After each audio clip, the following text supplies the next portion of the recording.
साथियों, जय भीम, जय भारत, जय मंडल, जय जोहार, जय जवान, जय किसान, जय लोकतंत्र, जय विज्ञान, जय संविधान। एक महत्वपूर्ण लाइव पे मैं आपके बीच उपस्थित हूँ और आपके माध्यम से उत्तराखंड के शासन प्रशासन सरकार तक भी मुझे बात पहुंचानी है। तो मुझे लगा कि मैं उनको जानकारी दे दूं, इसलिए मैं लाइव हूं। प्यारे साथियों, अभी हाल ही में एक घटना जो टिहरी गढ़वाल जनपद में हुई, टिहरी जिला है, गढ़वाल रेंज है।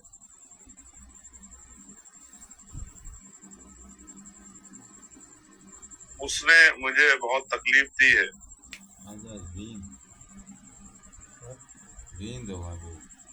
और बड़े दुखी मन से मैं ये पीड़ा के साथ क्रोध, आक्रोश, दुख, पीड़ा के साथ मैं तकलीफ में लाइव कर रहा हूँ। मैं अपने लाइव को आगे बढ़ाते हुए बहुजन समाज में जन्मे सभी संतों, गुरुओं और महान पुरुषों को नमन करता हूँ और उनके विचारों को और उनके संकल्पों को, अधूरे संकल्पों को पूरा करने के लिए ही हम लोग ये आंदोलन चलाते हैं। उत्तराखंड राज्य जो उत्तर प्रदेश से ही अलग हुआ 9 नवंबर 2000 और एक अलग प्रदेश बनाने के लिए उत्तराखंड के बहुत से साथियों ने बहुत सारी कुर्बानियां। मेरे घर से 3 किलोमीटर पे दोनों तरफ उत्तराखंड शुरू हो जाता है। इसलिए क्योंकि मैं उत्तराखंड को बहुत करीब से जानता हूँ, इस मिट्टी में ही मैं पला बड़ा। मेरी एजुकेशन जो है वो पीजी कॉलेज देहरादून की है, ग्रेजुएशन लॉ, और देहरादून उत्तराखंड की राजधानी है। तो मैं उत्तराखंड को बहुत अच्छी तरह समझता हूँ। प्यारे साथियों, उत्तराखंड में गैर बराबरी, अन्याय, छुआछूत, भेदभाव के खिलाफ शिक्षा के लिए कई महत्वपूर्ण व्यक्तित्व ने आंदोलन किए। मैं उनको पढ़ता भी हूँ, जिनमें हरिप्रसाद टंटा जी बड़े प्रमुख हैं।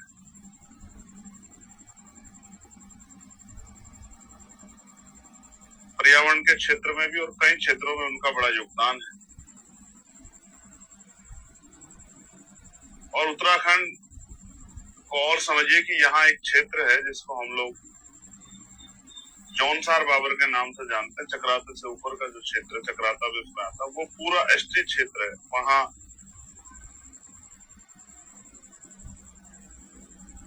सामान्य जाति के लोग भी एसटी में काउंट होते हैं।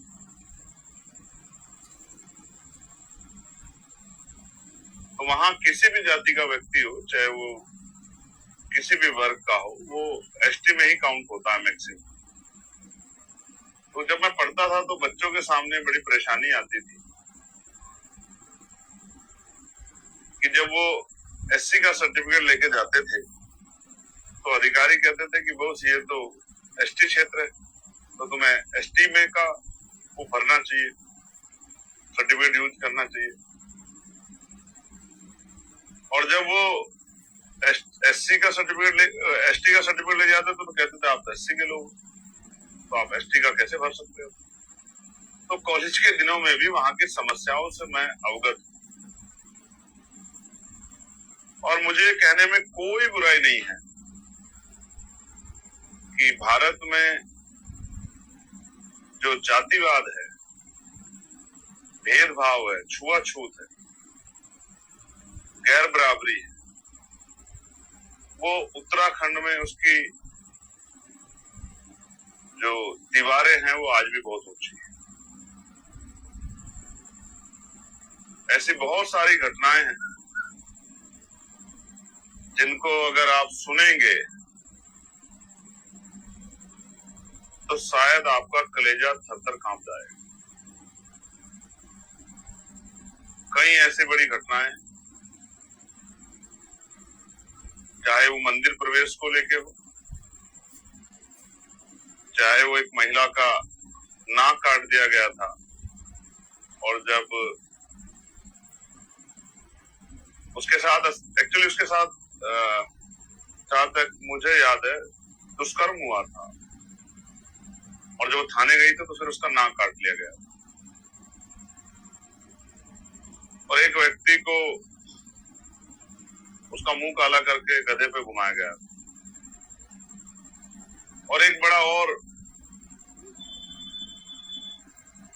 काफला के नाम से वो, आई थिंक उस घटना को हम लोग याद करते हैं। बातों बातों में याद आ गई वो घटना भी, मेरे याद है। एक बड़ा बड़ा घटनाक्रम था वो, कफल या काफला, आई थिंक मैं अभी इसको स्पष्ट कर दूंगा।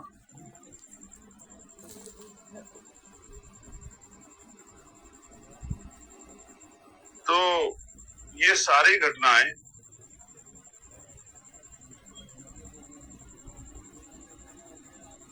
ये इस बात का प्रमाण है कि आज भी वहां जातिवाद बहुत बड़े पैमाने पे है।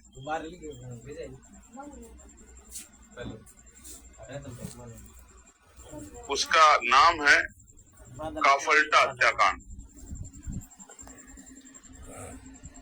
और ये अल्मोड़ा जिले के कफल्टा गांव बद्रीनाथ मंदिर के पास 9 मई 1980 की बात मैं आपको बता रहा हूं, जहां पालकी से उतरने पे विवाद हुआ था।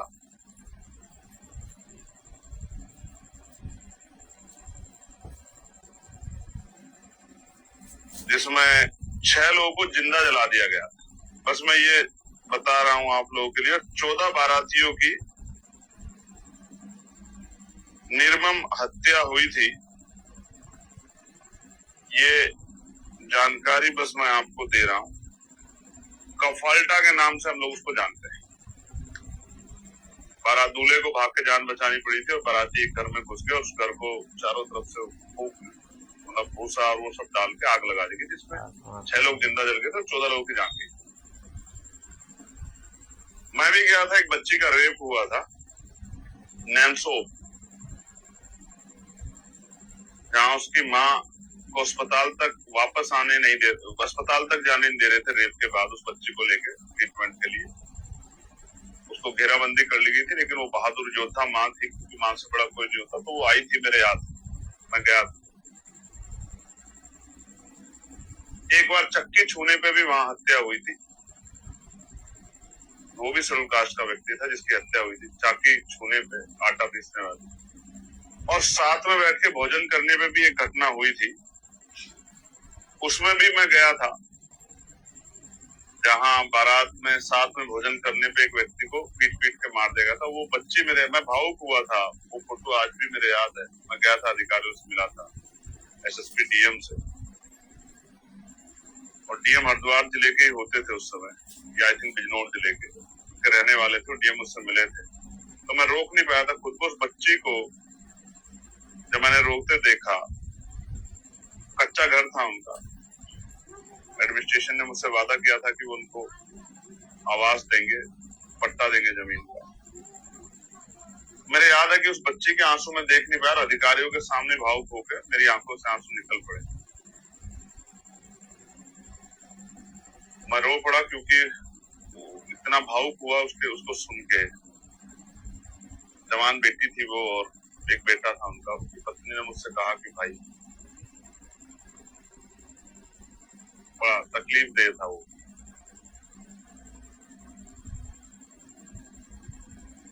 ये बात मैं आपको इसलिए बता रहा हूं कि अभी अभी एक घटना हुई है जिसको हम केतन के नाम से जानते हैं, केतन लाल हत्या प्रकरण, जो 17 साल का नौजवान प्रेम में था। हालांकि देश में प्रेम की कोई जगह नहीं, जातियों में बटा समाज है और जाति के आधार पर कहते हैं कि जोड़ियां ऊपर बन जाती, ऊपर ऊपर कहीं नहीं बनती है।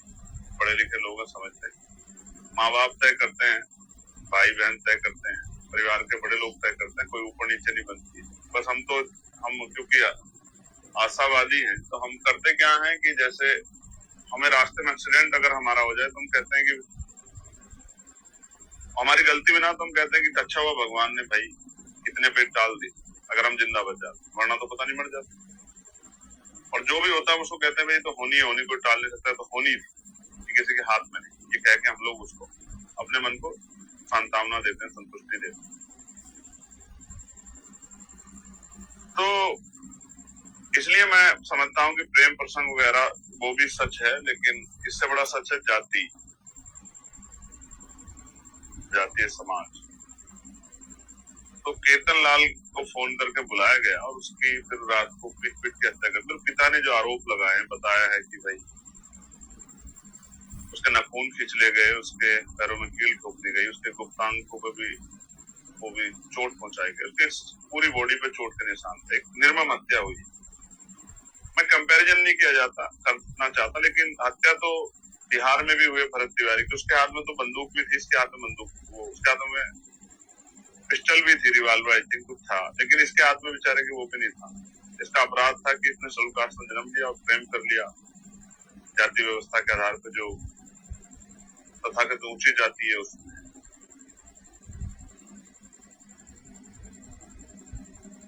तो भरत तिवारी इनकाउंटर पे बड़ा बवाल हो रहा है। ऐसे बहुत सारे इनकाउंटर हुए हैं, लेकिन जातीय सच्चाई है और सशक्त समाज है तो वो अपने लिए आवाज उठा रहे हैं। होना ही चाहिए इनकाउंटर के खिलाफ, बुलडोजर इनकाउंटर में सब चीजों के खिलाफ होना ही नहीं चाहिए। किसी का इनकाउंटर कानून सजा दे, लेकिन सवाल यहाँ वही है, केतन को सजा की। केतन ने अगर कोई अपराध किया है तो केतन को आप पुलिस को देते, पुलिस मुकदमा लिख देती, वो जेल चला जाता। इस देश में धार्मिक ग्रंथों के आधार पे हम राधा कृष्ण की प्रेम कथा को मान्यता देते हैं और उनको स्वीकार करते हैं ईश्वर के रूप में, बड़े पैमाने पे लोग, और मथुरा वृंदावन में उनके जय जयकार होते हैं। वहीं प्रेम में जातीय इतना बड़ा वो है उनको मानने वाले लोगों में कि उन्होंने हत्या कर दी। और किस तरह की निर्मम हत्या। और उसके बाद जो सबसे तकलीफ दे था, जिसके कारण मेरा वहां जाने का वो बना है, मुझे जो बताया गया, हालांकि मैं सब घटनाओं में नहीं जाता, वहां जाता हूँ जहाँ मुझे लगता है कि भाई न्याय में दिक्कत है या परिवार असुरक्षित है, और इस मामले को सब लोगों तक पहुंचाना जिससे कि इस परिवार के साथ अन्याय ना हो, कल कोई घटना ना हो। तो फिर क्या हुआ कि मैंने देखा कि कोई वहां जा नहीं पा रहा है। हालांकि जब ऐसी होती है तो सब लोग जाते हैं परिवार को संवेदना देने के लिए कि भाई हम लोग आपके साथ हैं, लोग बांटने के लिए जाते हैं। अब तो कुछ घटना ही नहीं बची, पीड़ितों को सांत्वना देते हैं, लेकिन जा रहे हैं तो वो कोई मॉब बना के भीड़ बना के खड़े हो जा रहे हैं, आने नहीं देंगे, रास्ता ब्लॉक कर दे रहे हैं।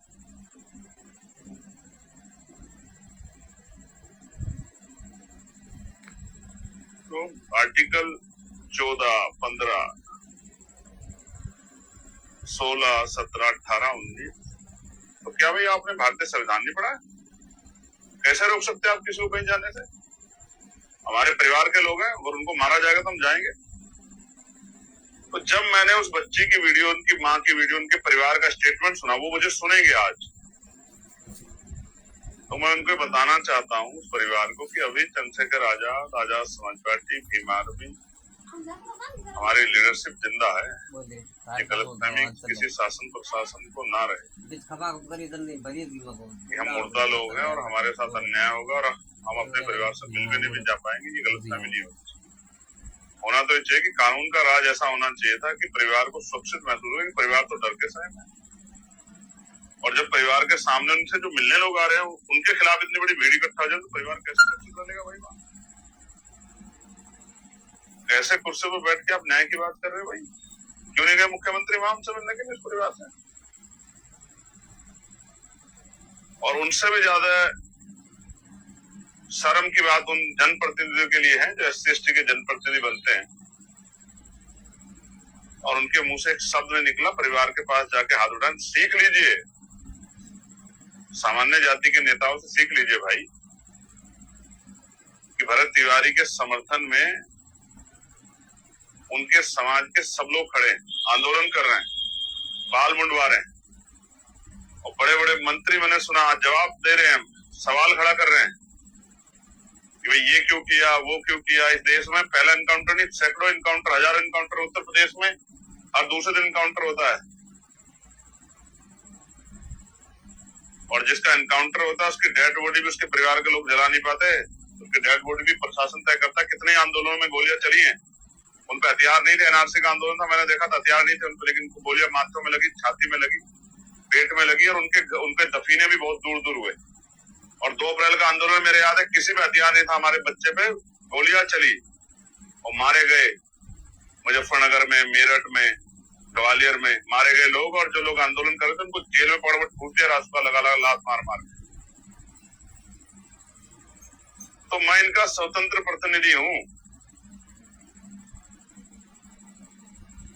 और मैंने पार्लियामेंट में अगर 200 स्पीच दी है तो 190 SC/ST OBC और माइनॉरिटी के मुस्लिम समाज के हक में दी है और किसी के विरोध में नहीं दी, उनके हक में दी, उनके लिए लड़ने के लिए दी। और अभी चाहे मजार प्रकरण हो, मैं लड़ाई मजार की नहीं, लड़ाई न्याय की है कि अगर आप जबरदस्ती संवैधानिक देश में किसी को अपने राजनीतिक अंडे के जरिए अगर शासन प्रशासन पुलिस और नेता एकजुट हो जाएंगे तो चंद्रशेखर आजाद, भीम आर्मी और हर एक अम्बेडकरवादी आजाद समाज पार्टी का योद्धा खड़ा मिलेगा, ये बताने के लिए लड़ाई। तो मैं आपको कुछ और घटनाएं बता देता हूं। अल्मोड़ा में दलित युवक की हत्या, पिथौरागढ़ में दलित छात्रा के साथ शोषण का मामला, चंपावत में दलित ड्राइवर को जूतों की माला पहनाने का मामला और नैनीताल में 2 सगे दलित भाइयों के साथ मारपीट। उन 4 मामलों में नहीं गया मैं, क्योंकि इन 4 मामलों में पुलिस कह रही थी कि हम कार्रवाई कर रहे हैं, लेकिन मैं ये बात आपको बता रहा हूं और मैं वहां के प्रशासन, शासन को, पुलिस को और सरकार के लोगों को कहना चाहता हूं, भाई मैं परिवार से मिलने के लिए जा रहा हूं, ये जानने के लिए कि वो किस स्थिति में है, उनकी कानून लड़ाई को मजबूत करने, उनको विश्वास दिलाने, उनकी डिमांड्स को सरकार के सामने रखने। आप ऐसा व्यवहार मत करना कहीं रोकने वाला किसी के दबाव में क्या नहीं देंगे, ये नहीं करने देंगे। अगर आपने ऐसा किया तो मजबूरी में मैं जहां खड़ा हूंगा वहीं से मैं पैदल जो है या तो उस घटनास्थल की तरफ को चलूंगा या फिर मैं मुख्यमंत्री आवास की तरफ को चलूंगा। ये बात मैं आपको बता रहा हूँ। और अगर आपने कल ये करने की कोशिश की तो मेरा संकल्प है आपको कि फिर मैं हरिद्वार से और वहां तक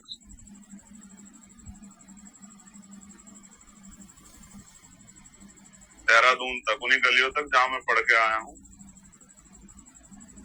मैं मुख्यमंत्री आवास का घेराव करूंगा पैदल जाके। और अभी सत्ता परिवर्तन यात्रा में आपने हमारे कार्यकर्ताओं की क्षमता देखी होगी कि हम गर्मी वर्मी से लड़ने वाले लोग हैं और पैदल हम किसान परिवारों के लोग हैं, मिडिल क्लास परिवारों के लोग। गर्म सड़कें भी हमारा रास्ता नहीं रोक सकती, ना पुलिस की लाठियां ना कुछ और। हम संवैधानिक लोग हैं, अपने परिवार से मिलने जा रहे हैं। जिस तरह के आप सपोर्ट करोगे उसी तरह का सपोर्ट आपको मिलेगा, इस बात का मैं आपको विश्वास है।